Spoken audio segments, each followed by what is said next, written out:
ना राधे राधे। दशा माता की छठी कहानी। एक राजा था, उसकी रानी कोमलांगी थी। वह फूलों की सैया पर सोया करती थी। एक दिन फूलों के साथ एक कच्ची कली आ गई।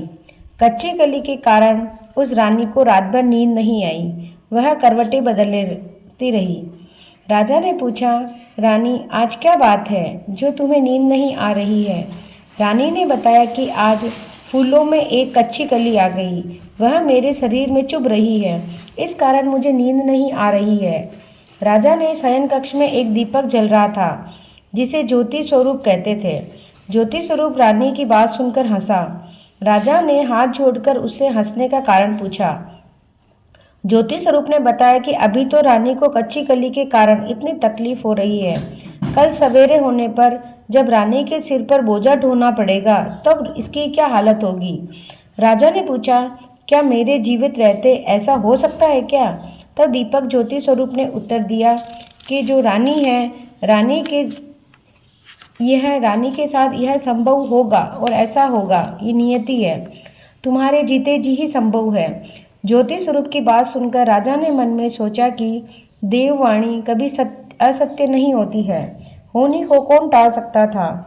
रानी को अवश्य बोझा ढोना पड़ेगा, परंतु यह हो सकता है कि यदि मैं इसे एक संदूक में बैठाकर नदी में बहा दूं, तो संभव है कि उसे ये बोझा ढोने से बच जाए, क्योंकि समुद्र में डूब जाने पर बोझा ढोने से बच जाएगी। राजा ने उसी समय रानी से कहा, चलो मैं तुम्हें तुम्हारे मायके छोड़कर आता हूँ, कुछ दिन तुम वहीं रहना। रानी बोली, परंतु महाराज, मेरे मायके में तो कोई भी नहीं है, मैं वहाँ किसके साथ रहूँगी? राजा ने कहा, तुम्हारे गोत्र संबंधी जो भी अच्छी दशा में हो, मैं तुम्हें उनके पास भेज देता हूँ। रानी ने राजा की बात मान ली। रानी ने बहुमूल्य आभूषण, कीमती वस्त्र धारण किए। तब राजा ने रानी को संदूक में बिठाकर नदी में बहा दिया। वह नदी समुद्र में ऐसी जगह मिलती थी जहाँ पर राजा के बहनोई का राज था। समुद्र से मोती निकालने का ठेका राजा के बहनोई ने ले रखा था। वह संदूक बहता बहता नदी में जब राजा बहनोई के इलाके में पहुंचा तो उसने महलों को आज्ञा देकर संदूक को समुद्र से बाहर निकलवाया।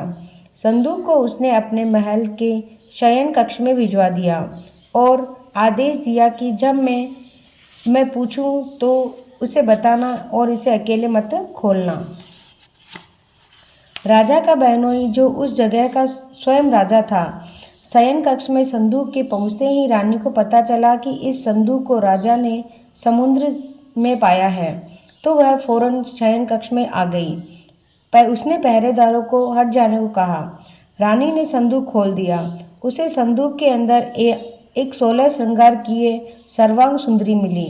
रानी ने अपने मन में सोचा कि यदि राजा इसको इस दिशा में देखेंगे तो इसका ही हो जाएंगे, अब मुझे छोड़ देंगे। इसलिए उसने उस रानी के सारे जेवर उतार दिए, उसके फटे पुराने कपड़े पहना दिए और संदूक में बंद कर दिया। राजा जब बाहर से महल में आया तो उसने रानी को अपने शयन कक्ष में बुलाया और पूछा, क्या तुमने देखा है संदूक में क्या है? तो रानी ने उत्तर दिया कि नहीं, मैंने कुछ नहीं देखा, मुझे नहीं पता है कि संदूक में क्या है।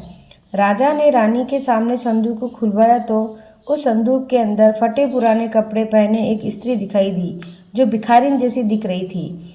रानी ने कहा, यह तो कोई नीच जाति की भिखारिन भी सी दिखाई दे रही है, इसको कारखाने में भिजवा दिया जाए, जहाँ लकड़ी धोकर अपना जीवन निर्वाह करती रहेगी।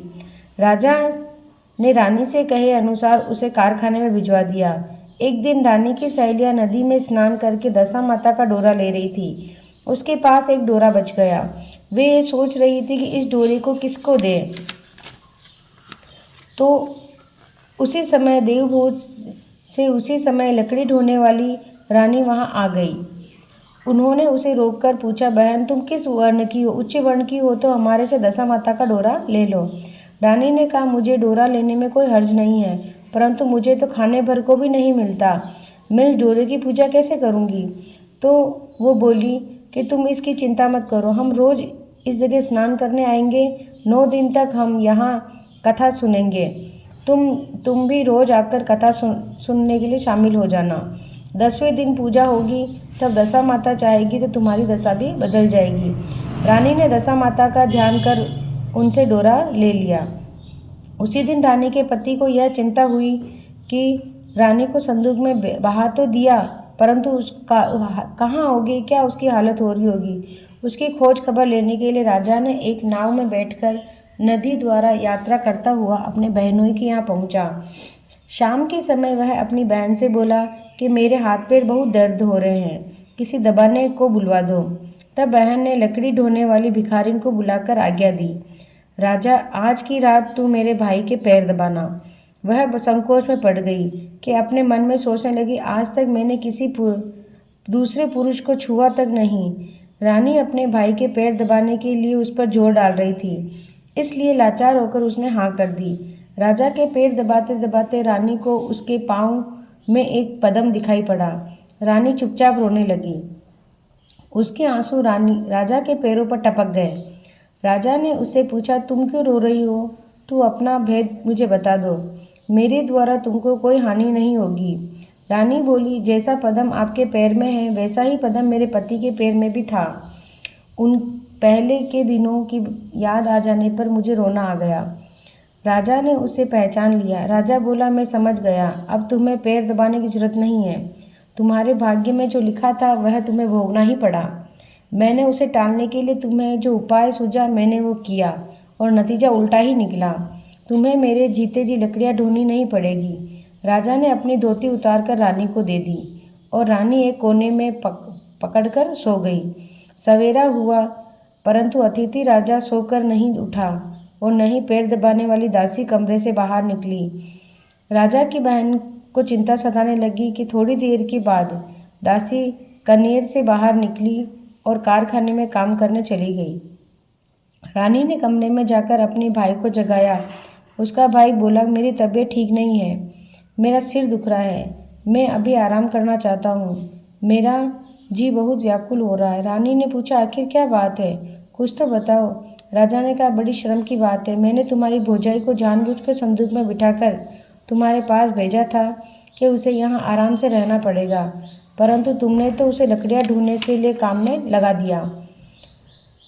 उसके तुमने सारे गहने कपड़े उतार दिए, उसे रास्ते की भिखारिन बना दिया। उसकी बहन बोली कि मैंने उसे पहचाना ही नहीं।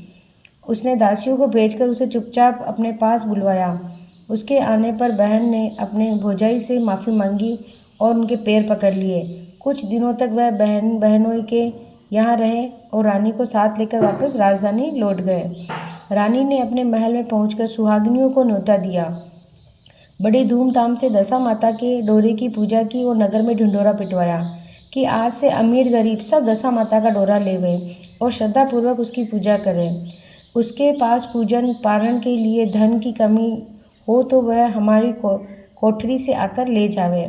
जिस प्रकार रानी के दिन दशा माता ने फेरे, वैसे ही हम सबकी दशा को ठीक करना। बोलो दशा माता की जय।